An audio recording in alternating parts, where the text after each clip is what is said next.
e hoje nós vamos falar um pouco sobre o inconformismo do discípulo. A ideia de Jesus marcou você, é a ideia de você ser um seguidor de Jesus.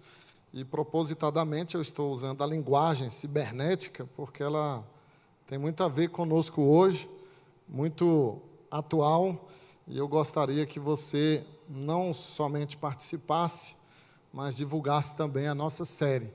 Você é um discípulo de Jesus, você foi marcado por Jesus, você tornou-se seguidor dele. Quais são as pessoas que você segue na rede e que você admira? Então, sobre isso nós temos tratado e iremos continuar. Hoje falando sobre o inconformismo, né? Bom, eu falei um pouco a respeito do dilema das redes. É um documentário que você deveria ver com seus filhos, sobretudo adolescentes. Um documentário que está na Netflix, que fala justamente a respeito disso. As redes, elas não somente nos conectam, como elas nos controlam também. Nada nas redes é neutro. Nada, irmãos, é neutro. E é preciso muito cuidado com isso. Embora eu acredito que há muita coisa ainda para ser revelada a respeito disso, mas já foi um passo grande esse documentário revelar o que as redes sociais fazem com os nossos hábitos, fazem com os nossos costumes e até com as nossas vontades. São ex-funcionários das grandes empresas do Vale do Silício, todas empresas de alta tecnologia, e eles deixaram essas empresas e agora falam a respeito disso. E uma das frases que mais me chamou a atenção nesse documentário foi essa. Preste bem atenção nisso. Existem apenas duas indústrias que chamam seus clientes de usuários: a de drogas e as de softwares. Duas indústrias somente que chamam o indivíduo de usuário. Você já viu que você entra lá, é usuário? Você é um usuário das redes sociais, um usuário da tecnologia.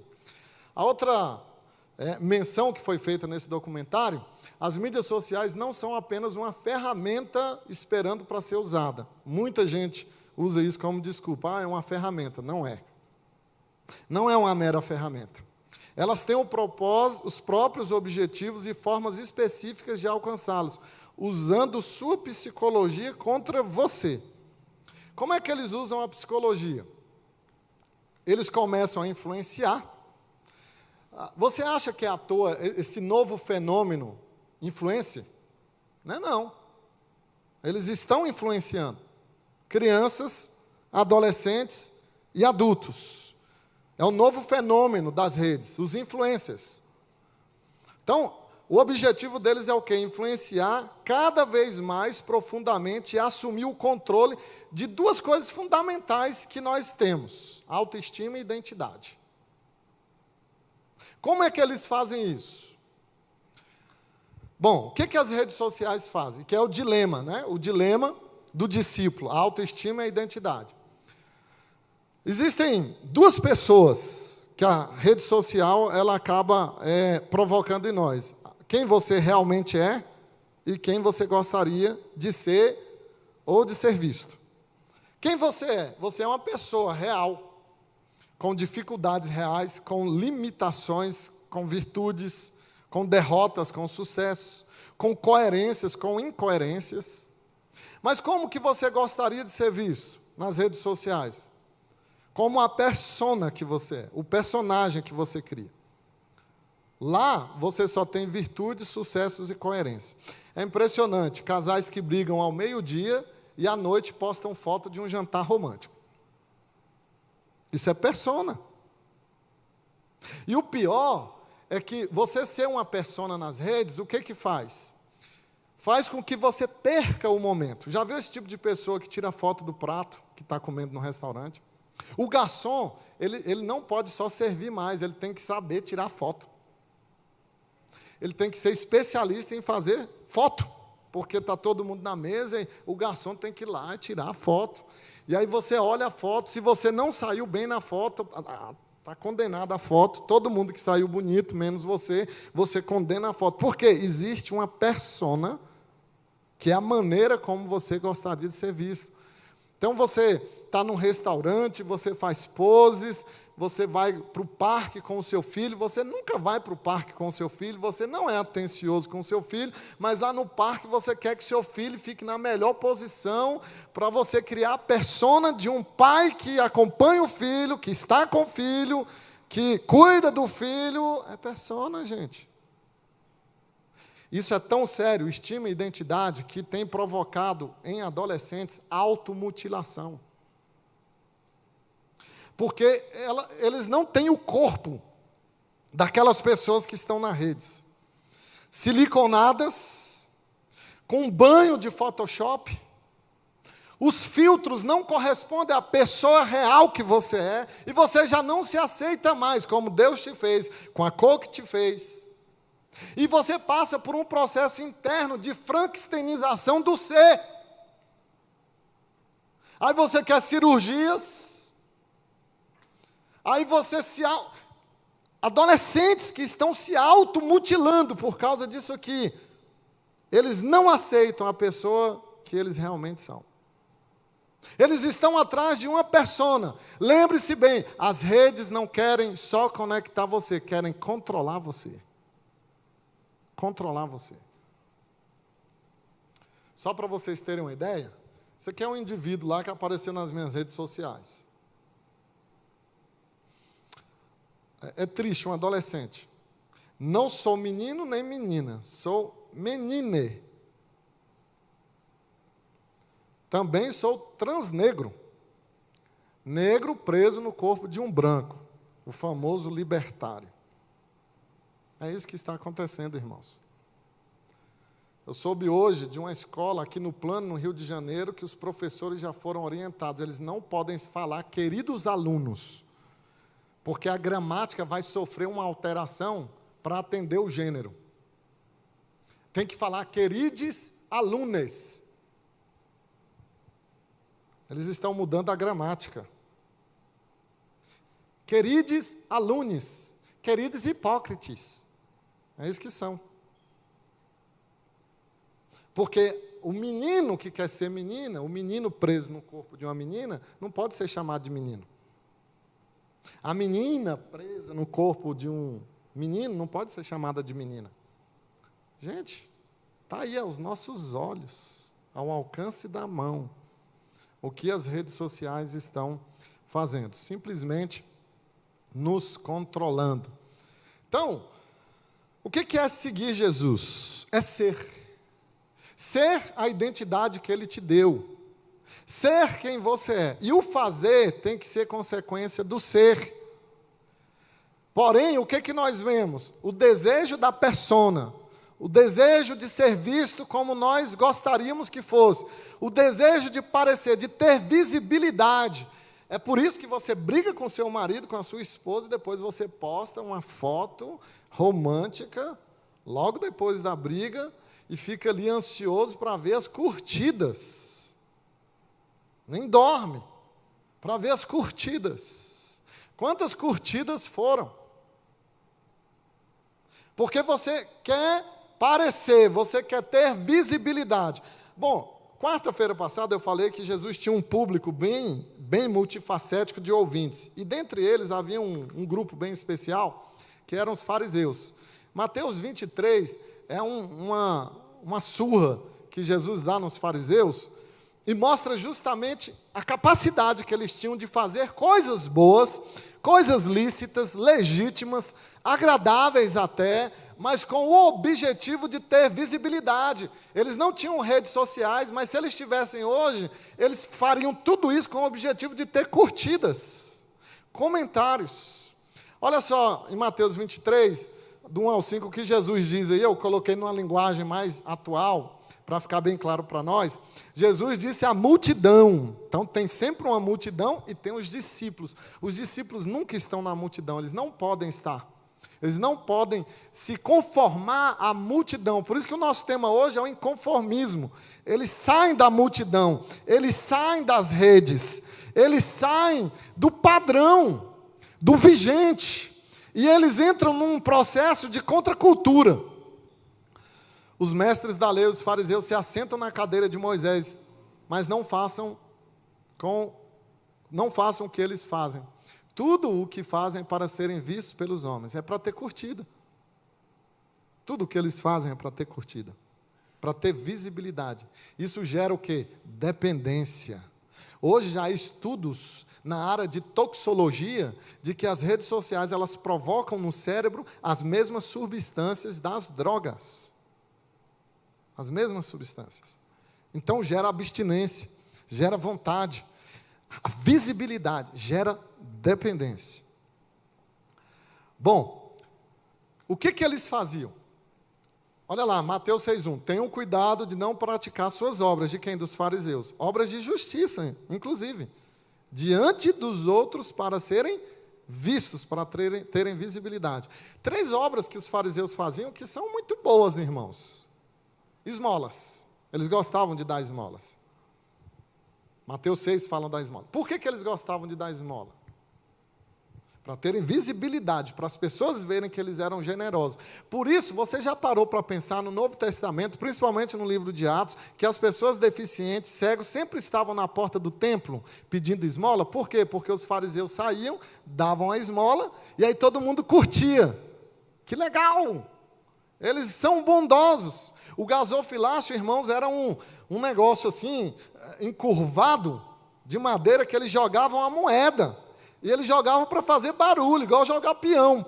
Pá, então, quando tinha muita moeda, fazia um barulho grande. Por isso que Jesus falou da mulher pobre que foi lá e deu uma moeda. Eles estavam esperando o som. Orações. Jesus diz, quando vocês orarem, façam o quê? Entra para o quarto, fecha a porta. Ora em secreto. A única parte da casa do judeu que tinha porta era a despensa. Eles eram pobres, não tinham porta em todos os quartos, então eles tinham que ir para a despensa e orar em secreto. Mas eles oravam onde? Na praça pública. Jejum. Jesus diz, quando vocês jejuarem, se maquiam, se penteiam, não fiquem com a cara de transtornados, de abatidos, para que as pessoas saibam que vocês jejuaram. Então eles queriam o quê? Curtidas, eles queriam serem vistos pelos homens. Serem vistos pelos homens. Bom, tudo isso, irmãos, são desafios que nós encontramos nas redes, né? E outros desafios que nós podemos ver, que são tendências que podem nos tragar e que nós devemos nos afastar e ser inconformistas, é o pluralismo.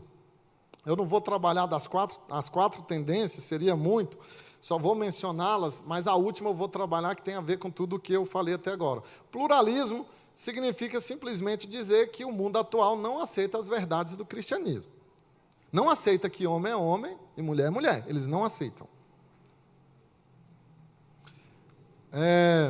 O materialismo. O materialismo, nós precisamos resistir, e muita gente acha que o materialismo tem a ver só com a realidade material, mas não é isso. O materialismo que nós vamos tratar, que eu quero mencionar aqui, de fato não vou tratar, é a preocupação demasiada com as coisas materiais em detrimento da sua vida espiritual. Então, é mais nesse sentido. Jó disse algo muito interessante, falando aí do materialismo, que no sair do ventre de minha mãe, nu voltarei. Então, o que isso significa dizer? Que a nossa vida ela é uma peregrinação entre 2 momentos de nudez, né? A gente nasce nu e vai morrer sem nada também. Vai morrer sem nada. Quando Jó fala isso, eu nasci nu e vou voltar nu, ele está dizendo isso, eu nasci sem nada e vou voltar sem nada. Então, o materialismo, o desejo de ter as coisas, se esquecendo do que você já tem, isso não te faz um discípulo de Jesus. O relativismo, principalmente ético, né, que nós estamos vendo hoje, questões bem pontuais, cruciais, como o aborto, como a ideologia de gênero, tudo isso mostra o relativismo que nós estamos vivendo. Os Estados Unidos, que é uma nação que nasceu cristã, em apenas 30, 40 anos, perdeu todos os seus absolutos. Eles tiraram todos os absolutos da sociedade americana. Todos os absolutos. Os grandes impérios, eles sempre implodiram. Não foi um outro império que chegou e destruiu, foi uma implosão E, infelizmente, é o que está acontecendo com os Estados Unidos, implodindo por causa do seu relativismo. Nada aguenta o relativismo. Mas eu quero destacar uma tendência moderna que nos desafia a sermos inconformistas como discípulos de Cristo, que é o narcisismo. E é o que eu tenho falado, né? Vai ligar agora com tudo o que eu falei até agora. Nós sabemos de Narciso, que era da mitologia grega, né? Um conto da mitologia grega, um jovem que era apaixonado por si mesmo, vendo o seu reflexo no lago, e ele ficou tão apaixonado que ele caiu no lago e morreu afogado. É isso que conta a mitologia grega de Narciso. Daí vem o narcisismo, que é um amor excessivo por você mesmo, uma admiração desmedida por você mesmo. Você posta a sua foto, você curte a sua foto, você diz que ama a sua foto. Você faz comentário da sua própria foto. O narcisismo é isso. Lembrem, irmãos, que 2 Timóteo capítulo 2, 3, aliás, Paulo diz que uma das características do final dos tempos é que os homens seriam amantes de si mesmos. Amantes de si mesmo. Como é que um cristão deve agir em relação a si mesmo? Paulo diz, ele deve ter um pensamento modesto a respeito de si mesmo, nem aquém, nem além do que ele é. Então, nós precisamos ter um misto de autoafirmação e de autonegação. Você não pode também ser o patinho feio. Não é isso o que a Bíblia está dizendo.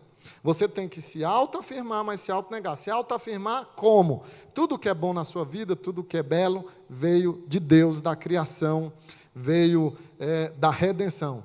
E tudo que é ruim, você tem que autonegar. Tudo que é ruim veio da sua queda.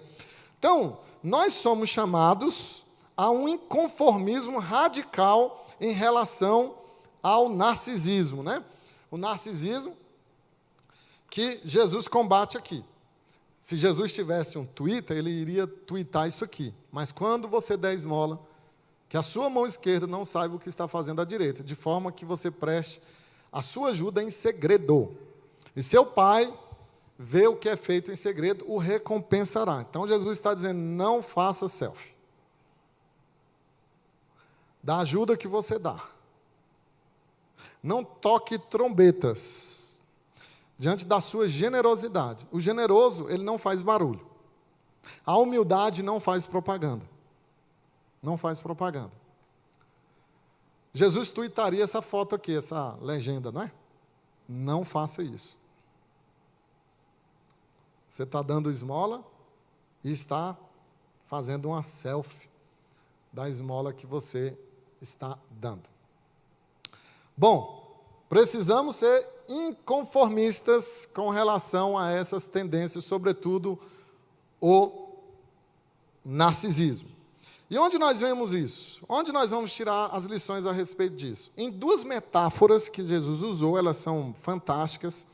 Está em Mateus 5, 13 ao 16, que é a metáfora do sal e da luz. Vós sois o sal da terra e vós sois a luz do mundo. É o que Jesus está tuitando, é o que nós temos que seguir como seus discípulos, seus aprendizes, não é? Jesus, ele usa essas metáforas para mostrar a influência que o seu discípulo tem no mundo, uma influência boa, de sal e de luz, e nós vamos entender. Ele apresenta o sal e a luz como funções do discípulo, funções do discipulado. O que Jesus quer dizer com essas metáforas, não é? Elas nos ensinam muito, irmãos, a respeito da nossa responsabilidade como cristãos e seguidores de Jesus. E elas têm a ver com você ser inconformado. O que é ser inconformado? É que não está na forma. Inconformado. Não está na forma. Nada contra a corrente. Não cria uma contracultura. E nós estamos justamente falando do Sermão do Monte, que é a contracultura cristã, que é a constituição dos cidadãos do reino dos céus. São as leis que eles devem viver, as diretrizes.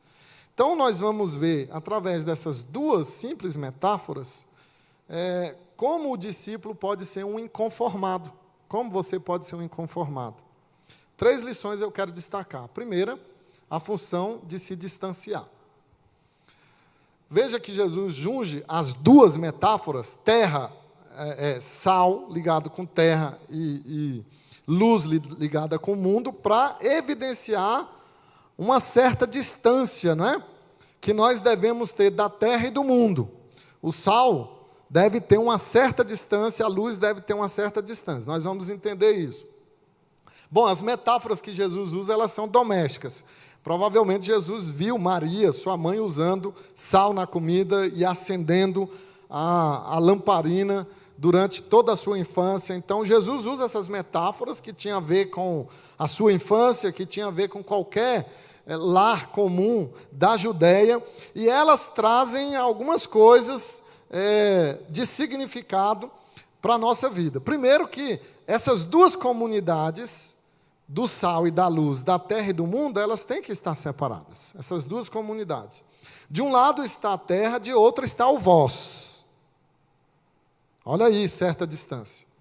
De um lado está o mundo, do outro está vós, sois a luz. Vós sois o sal. Então, essas metáforas, elas nos dizem algo sobre essas duas comunidades. A comunidade do sal, a comunidade da luz, a comunidade da terra, a comunidade do mundo. Elas têm que manter uma certa distância. É por isso que Jesus usa a metáfora do sal, que dá a ideia de um mundo que está em constante deterioração. Um mundo que está, irmãos, se acabando, ruindo. As coisas vão piorar daqui para frente. A pressão homossexual dos LGBTIS é o alfabeto todo agora, tá? É o alfabeto todo. São mais parece-me, 35 gêneros. Então, é o alfabeto todo que eles vão ocupar. A pressão, ela só vai aumentar. Aumentar. Então, nós vamos ter que monitorar os nossos filhos. Nós vamos ter que discipulá-los mesmo. O que vai impedi-los de caírem nessa teia é serem sal e serem luz. É serem da comunidade do sal e da comunidade da luz. Então, o texto está dizendo isso, o mundo está apodrecendo. Daí a figura do sal, que conserva. A igreja, ela pode impedir um pouco essa deterioração, quando ela é verdadeiro sal. A igreja precisa ser a luz para desfazer as trevas, mas há uma comunidade que é sal, uma comunidade que é luz, e uma que é terra e uma que é mundo. Então, há uma certa distância. É isso que Jesus está colocando. Um duplo papel da igreja, como sal, para interromper, para retardar o processo de corrupção social, e como luz para desfazer as trevas. Então, Jesus quer mostrar, com essa certa distância, a diferença que há do crente e do não crente, do cristão e do não cristão. A igreja não pode ter a cara do mundo. Ela não pode. Jesus disse que a luz é diferente das trevas, e que o sal é diferente da deterioração, da putrefação da terra. Então, essa certa distância precisa haver. É óbvio que nós ainda estamos nesse mundo caído. Nós estamos em processo de interação com eles, porque o sal intera e a luz também intera com as trevas. Estamos num processo de interação, mas não de assimilação.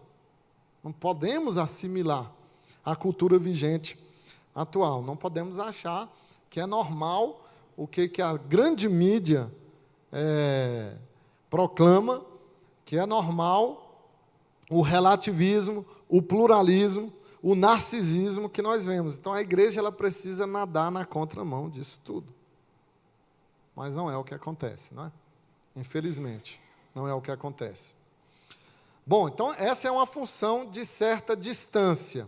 Agora, Jesus vai trabalhar cada metáfora que ele usou. E nós vamos começar com o sal. É a segunda lição, a função de preservar. Vós sois o sal da terra. O sal, ele tem uma variedade de usos. Ele é condimento, ele dá sabor, e ele também ele preserva, não é? Então, o uso do sal é de tempos imemoriais, como um componente importante na dieta humana e que condimenta e dá sabor. Então, na época do primeiro século, que Jesus pregou, isso aqui no Sermão do Monte, não havia refrigeração.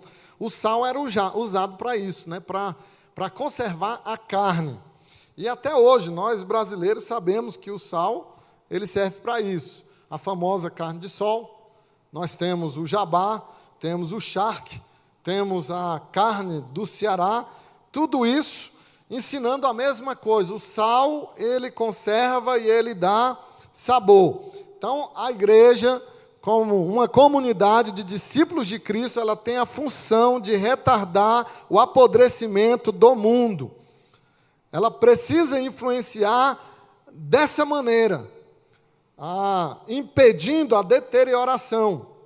São influências restringentes. E Deus, irmãos, Ele colocou na sociedade duas instituições que servem para isso, para restringir o mal. O primeiro é o Estado, que deveria restringir o mal, com a sua autoridade e execução das leis. E o segundo é o lar, são instituições que Deus colocou. O lar como um meio de preservar a destruição moral, a destruição ética. Então, são influências sadias sobre a comunidade, não é? Mas a igreja, os eleitos de Deus, os redimidos, eles são a instituição, eles formam a instituição de discípulos de Cristo mais poderosa para ser esse purificador moral de preservação. O risco é o sal perder o sabor, o seu condimento. E Jesus menciona isso. O sal que perde a sua capacidade de dar sabor e de preservar, que perde a sua salinidade. Nós sabemos que o cloreto de sódio é um material químico que é resistente a quase todos os ataques, por isso tem sódio em tudo, mas que ele pode ser contaminado por impurezas e ele pode perder essa estabilidade de preservação. E é isso que Jesus está dizendo, irmãos, em Mateus 5,13, quando ele fala que quando o sal perde o seu sabor, o que resta é ser jogado fora, para ser pisado pelos homens. E essa ideia de ser pisado pelos homens é que Jesus está dizendo que os cristãos foram colocados na sociedade para retardar esse processo de putrefação da sociedade, e se eles não agem assim, eles não vão servir nem para adubar a terra. Não vai servir nem para fertilizante. É isso que significa o sal perder o seu poder de salgar, ele não vai servir mais nem para adubo. Então há uma condição, né, de preservação, que o sal não perca o seu sabor. Então o que acontece quando a sociedade apodrece? Nossa sociedade está apodrecida. Totalmente apodrecida. E sabe o que nós fazemos? Nos escandalizamos. Nós dizemos, nossa, como é que pode? Beijando dois homens na novela, que isso? Antigamente não tinha isso, hoje já tem.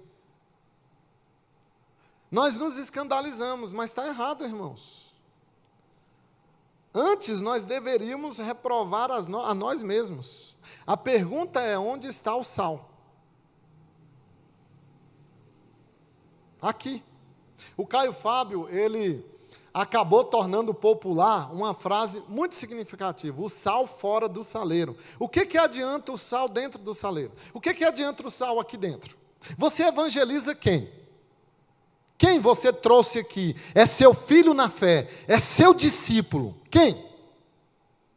Quem você tirou lá da corrupção e trouxe para cá? Ou você é só um penduricário de igreja? Você está aqui toda quarta, todo domingo, no saleiro. Não salga nada, não salga ninguém, não dá sabor a ninguém. Pelo contrário, as pessoas te acham um chato.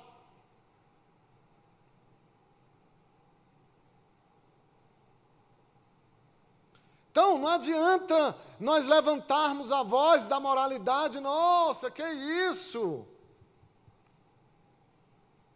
Que escândalo! A pergunta é, cadê o sal? Você está salgando quem, meu irmão? Nem sua família você consegue salgar?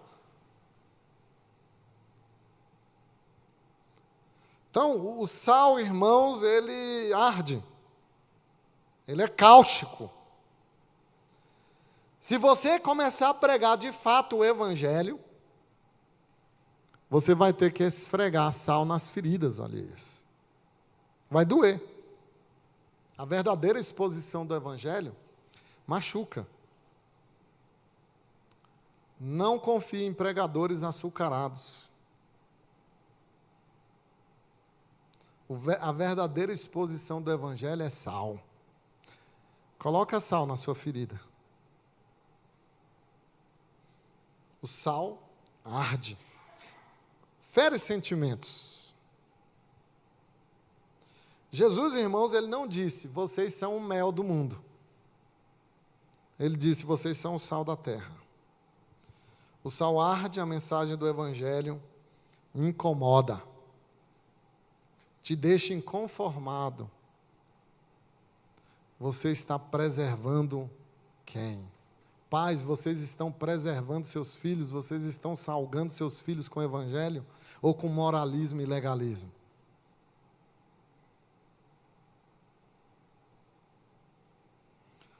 Segunda função, a luz. Terceira, né? Desculpa. Não, é a terceira, né? Isso. Sois a luz do mundo. A função de testemunhar. Então, nós vimos a função de distanciar, de preservar e a de testemunhar.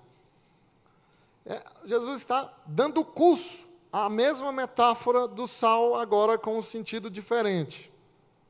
Ele diz, vocês são a luz do mundo. E é verdade que mais à frente Jesus diz, eu sou a luz do mundo. E nós somos a luz do mundo por derivação, porque somos discípulos. Você sabe o que significa a palavra cristão? Um Cristo pequeno. Cristão parece grande, né? Mas a ideia de um Cristo pequeno. Nós somos essa luz de Cristo por derivação. Nós precisamos brilhar a luz de Cristo no mundo como as estrelas brilham no céu à noite. Jesus deixa claro, irmãos, que agora vem o golpe na jugular que Jesus nos dá. O que significa ser a luz do mundo? As boas obras. Boas obras. Olha lá em Mateus 5, verso 16. Assim brilha a vossa luz diante dos homens, para que vejam as vossas obras e glorifiquem você e curtem você.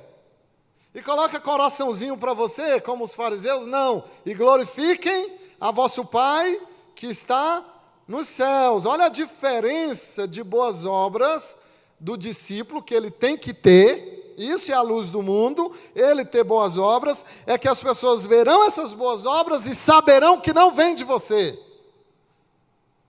E saberão que é Deus que está movendo você, usando você. Você é mero instrumento. Eles glorificarão a Deus, não você. A curtida não é para você. Não estão seguindo você.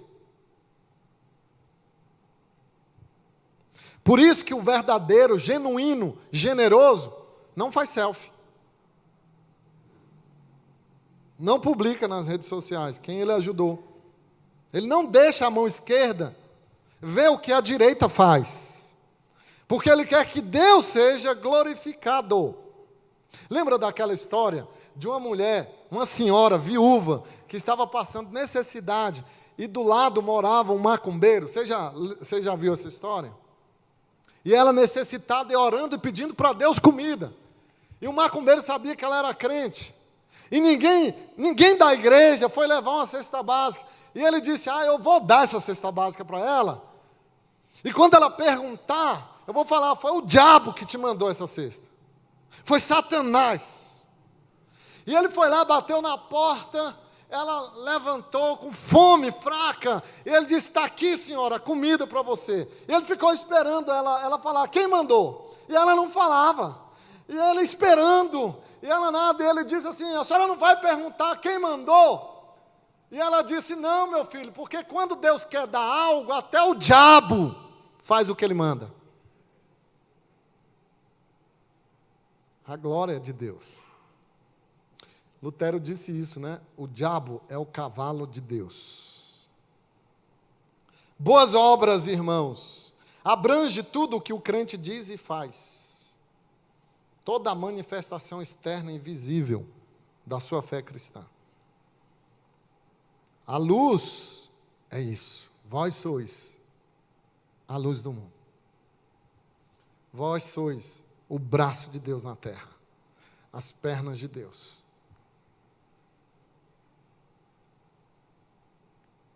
Os recursos de Deus.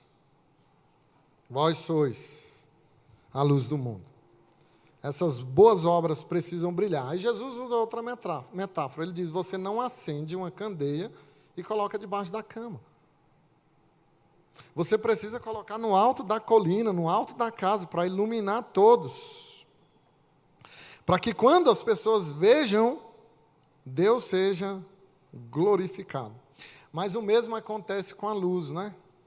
O que aconteceu com o sal? O sal perde a salinidade e a luz pode virar treva em você. Se transformar em trevas. Quando você não evangeliza, não testemunha. Esse testemunho não é só pregar.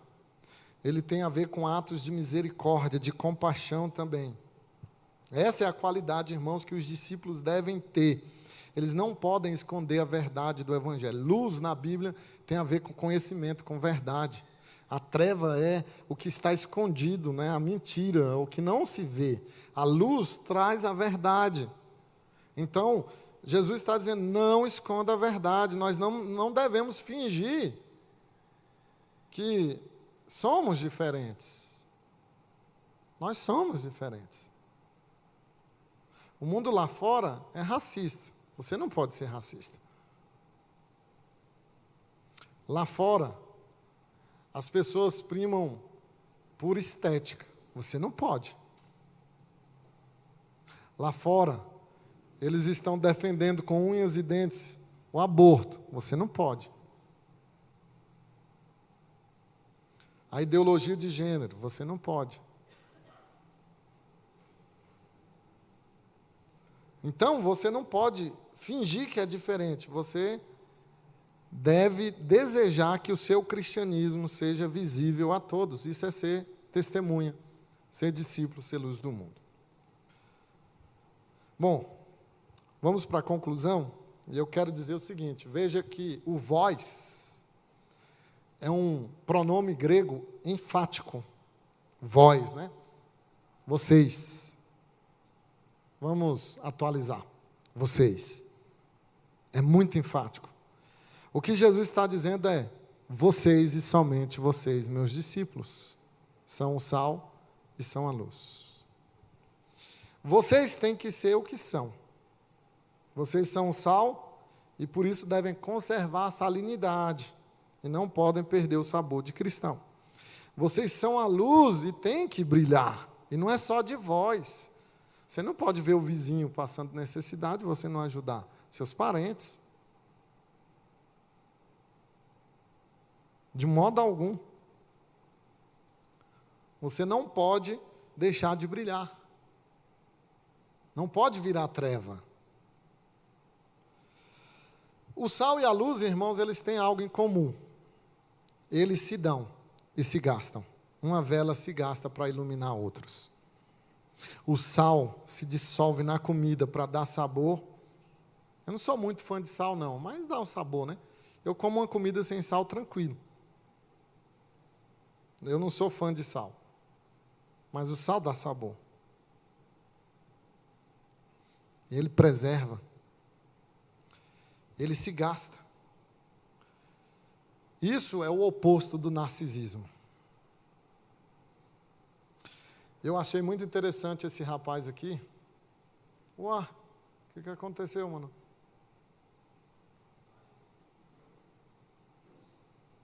Oh, que pena, eu ia mostrar aqui um rapaz.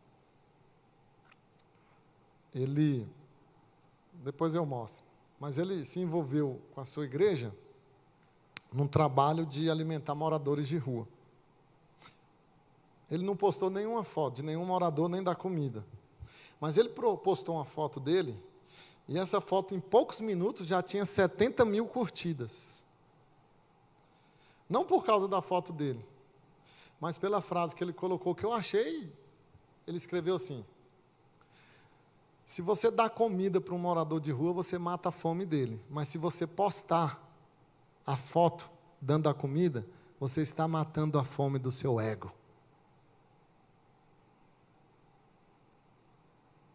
Amém? Esse amém aí, vocês não vão para o céu nunca.